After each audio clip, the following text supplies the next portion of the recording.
Assalamualaikum warahmatullahi wabarakatuh. Perkenalkan, nama saya Nita Nurholisti, mahasiswa D4 Sistem Informasi Cerdas dengan NIM 23047 dengan asal kelas saya yaitu D4 SIKC 3B. Pada kesempatan ini saya akan mempresentasikan proyek akhir saya yaitu untuk ujian akhir semester dengan mata kuliah mesin learning yang berjudul Prediksi Risiko Kejadian Tanah Longsor di Provinsi Jawa Barat menggunakan algoritma random forest untuk mendukung smart city. Proyek ini tentunya mendukung smart city pada pilar smart environment karena memanfaatkan teknologi mesin learning untuk membantu memprediksi risiko kejadian tanah longsor sehingga dapat mendukung mitigasi bencana berbasis data. Kemudian pada slide kedua ada dataset ya. Pada penelitian ini saya menggunakan dataset yang berasal dari Open Data Jawa Barat. Dataset ini berisi data historis kejadian tanah longsor pada tingkat desa ataupun kelurahan di Provinsi Jawa Barat.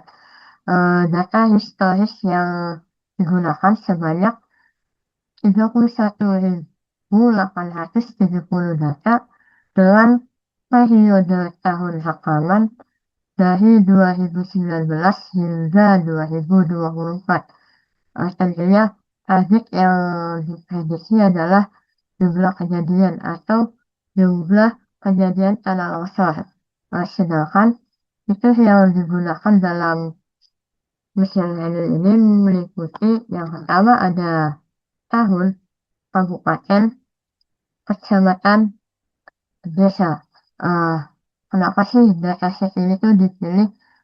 Karena dataset ini relevan dengan tujuan penelitian saya serta dapat digunakan untuk mempelajari pola kejadian tanah longsor di Jawa Barat. Kemudian ada proses machine learning atau metode machine learning. Setelah dataset diperoleh, dilakukan beberapa tahapan machine learning, di mana tahap pertama adalah pre-processing data, yaitu melakukan pengecekan dan menyiapkan data agar siap digunakan dalam proses pelatihan model. Selanjutnya ada proses encoding, yaitu mengubah data kategorikal dengan diubah dengan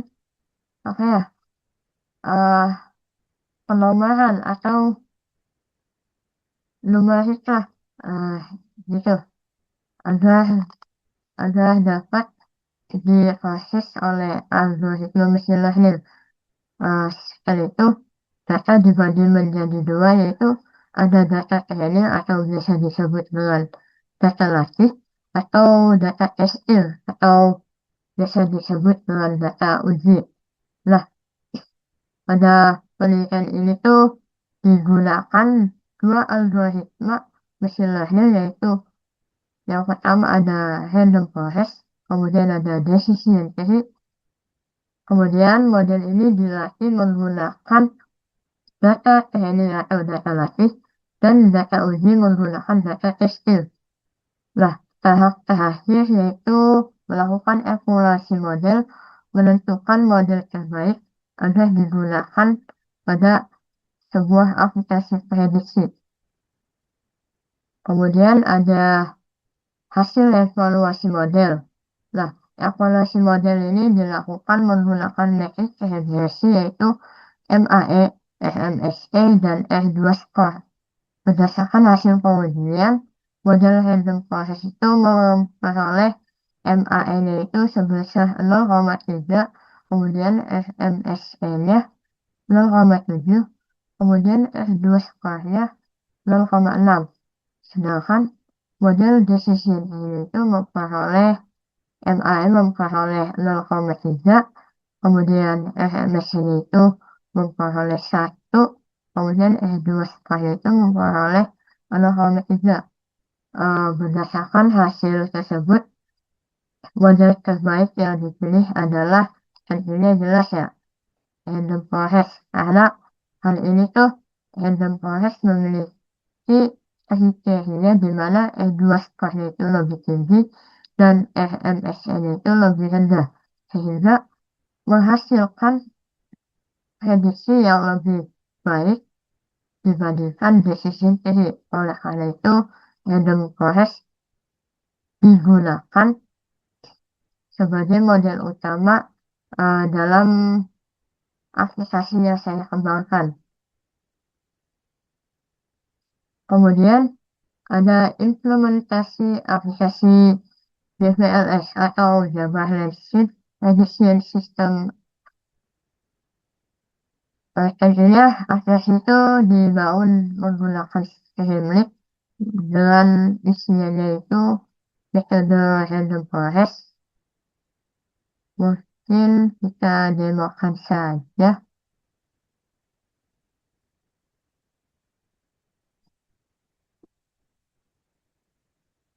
Demokan. Ya, kita udah masuk ke aplikasinya. Uh, yang pertama, pengguna itu melakukan login terlebih dahulu. Kita login dengan passwordnya 12345. Nah, setelah berhasil login, pengguna dapat mengakses uh, dashboard, di mana dashboard ini tuh menampilkan ringkasan data kejadian longsor di Provinsi Jawa Barat. Nah, kita masih menunggu.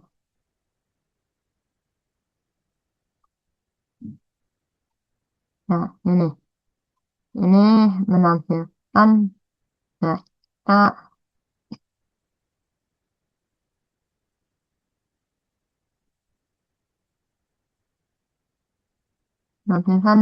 kejadian tanah longsor ya.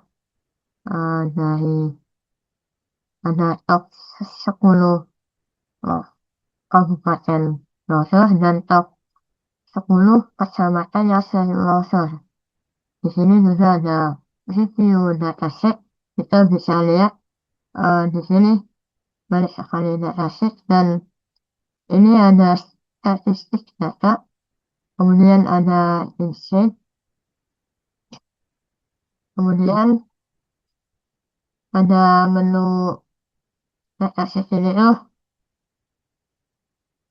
pengguna dapat melihat data yang digunakan dalam penelitian ini. Artinya di sini total data itu ada 31.870,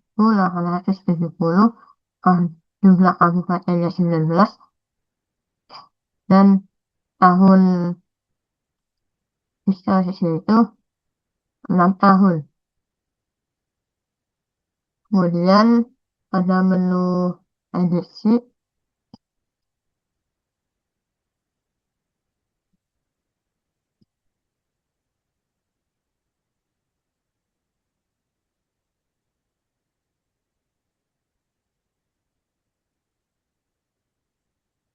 yang masih menunggu.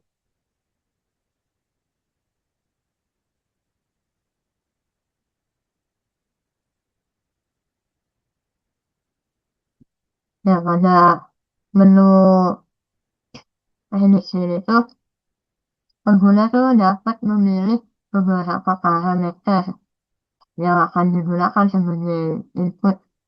Hanya ada ini parameter tahun, parameter kabupaten, parameter kecamatan, dan parameter kelurahan.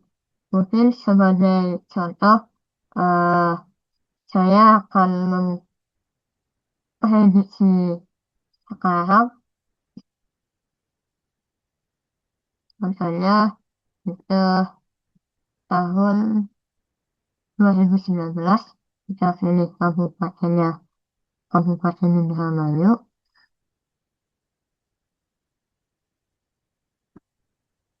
dan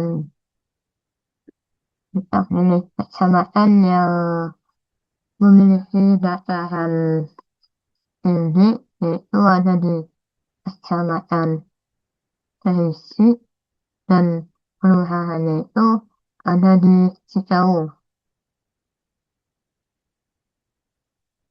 Kita prediksi sekarang,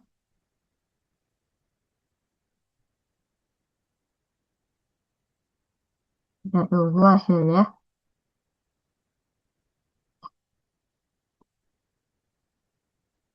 Nah, hasil prediksi longsor itu satu ya, hasilnya memiliki resiko sedang. Informasi lainnya itu Kabupaten Indramayu, eh, Kecamatan Isi,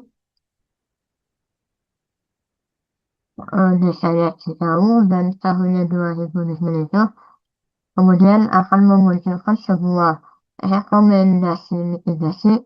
Yang pertama, tingkatkan kewaspadaan saat musim hujan. Pantau kondisi lereng secara berkala, kemudian periksa drainase lingkungan. Jangan sampai ada penumpukan gitu. Dan ini ada tampilan kental. Ini latar belakang saya. Kemudian ini ada visualisasinya,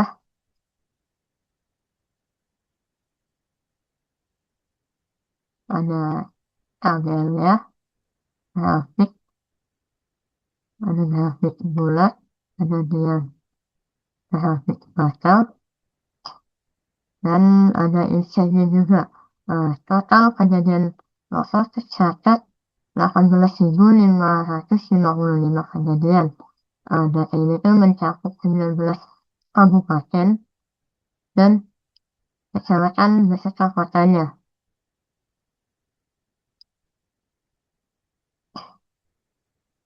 Mungkin ingin itu saja yang bisa saya demokan terkait aplikasinya.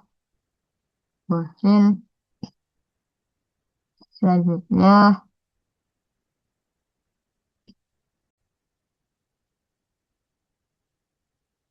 ada kesimpulan dan analisis Smart City. Berdasarkan penelitian yang saya lakukan, dapat disimpulkan bahwa random forest itu berhasil digunakan untuk memprediksi resiko kejadian tanah longsor di Provinsi Jawa Barat berdasarkan data historis yang tersedia, uh, di mana uh, saya aplikasikan dengan aplikasi saya, yaitu Jabber Landslide Prediction System atau DLPS. Berhasil menyimpan uh, berhasil menyimpan uh, data historis dari tanah longsor gitu. Kemudian juga uh, bisa mengimplementasikan uh, dalam program menit dan mampu memberikan resiko informasi longsor berdasarkan wilayah, berdasarkan tahun, dan berdasarkan uh, riwayat gitu. Dan selain itu tuh menghasilkan model prediksi. Ini juga uh, memiliki keterkaitan dengan konsep smart city, khususnya pada smart environment atau pilar smart environment. Oleh karena itu, terdapat beberapa analisis yang dapat dijelaskan sebagai berikut. Yang pertama, bagaimana sih model ini tuh membantu Smart City? Nah, tentunya model ini tuh membantu Smart City dengan menyediakan sebuah platform prediksi risiko longsor berbasis data sehingga dapat mendukung pengambilan keputusan dalam mitigasi bencana secara lebih cepat dan tepat. Kemudian ada apa sih manfaat sistem bagi pemerintah dan masyarakat? Tentunya bagi pemerintah, sistem dapat membantu dalam perencanaan mitigasi bencana dan penentuan wilayah prioritas. Sedangkan bagi masyarakat itu dapat meningkatkan kewaspadaan terhadap potensi kejadian tanah longsor di wilayahnya. Kemudian, apa sih resiko jika prediksi ini salah? Tentunya prediksi yang kurang akurat dapat menyebabkan keputusan mitigasi yang kurang tepat sehingga berpotensi memengaruhi efektivitas penanganan bencana terkait longsor ini. Kemudian yang terakhir, bagaimana menjaga privasi data? Tentunya dengan menjaga menggunakan dataset publik ini, eh, tentunya dataset ini tuh tidak mengandung apa ya informasi informasi pribadi terkait masyarakat. Mungkin selanjutnya ada pengembangan ya. Untuk pengembangan selanjutnya sistem dapat ditingkatkan ya. Ditingkatkan itu mungkin menambahkan curah hujan atau data-data yang menyebabkan proses itu apa eh, atau menambahkan data digital gitu agar edisi itu berjalan secara real-time dan tentunya hasilnya itu semakin akurat dan informatif. Mungkin demikian presentasi yang dapat saya sampaikan. Kurang lebihnya mohon maaf. Wabillahi taufiq wal hidayah. Wassalamualaikum warahmatullahi wabarakatuh.